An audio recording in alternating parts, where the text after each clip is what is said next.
આપણે ત્યાં કહેવત છે કે લોભીના ધન ધુતારા ખાય. આ ઉક્તિ જાણે સુરતમાં ચરિતાર્થ થતી હોય તે રીતે એક બિઝનેસમેને પોતાના રૂપિયા વ્હાઇટ કરાવવા માટે અજાણ્યાનો સંપર્ક કર્યો હતો.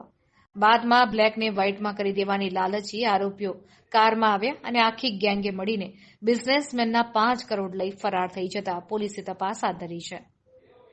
રાંદેર રોડ પર આવેલા ઘરમાં રહેતા બિઝનેસમેનના 5 કરોડ રૂપિયાની લૂંટ થતાં પોલીસના ઉચ્ચ અધિકારીઓ ઘટનાસ્થળે દોડી આવ્યા હતા. ભર બપોરે રાંદેર રોડ વિસ્તારમાં લૂંટ કમ છેતરપિંડીથી હાહાકાર મચી ગયો હતો.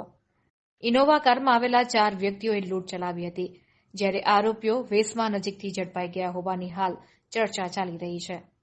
પોલીસ અધિકારીઓએ કહ્યું કે 6 મહિનાથી જે પૈસા હતા તે વ્હાઇટ કરવા માટે તેઓએ 15 દિવસમાં સંપર્કમાં હતા. તે બંને જણ આવ્યા હતા, ગાડીમાં રૂપિયા મૂકીને પૈસા આવ્યા હતા. આરટીજીએસથી એન્ટ્રી થઈ જશે તેમ કહ્યું હતું. ફરિયાદીએ કહ્યું કે વ્હાઇટ ઇનોવા ગાડી છે. હાલ આગળના સીસીટીવી કેમેરાના આધારે તપાસ હાથ ધરવામાં આવી છે. ફરિયાદીને પાવર લૂમ્સની ફેક્ટરી છે. ફરિયાદીએ હાલ 5 કરોડ હોવાનું કહ્યું છે. રિપોર્ટર સુનિલ ગાંજાવાલા, સુરત.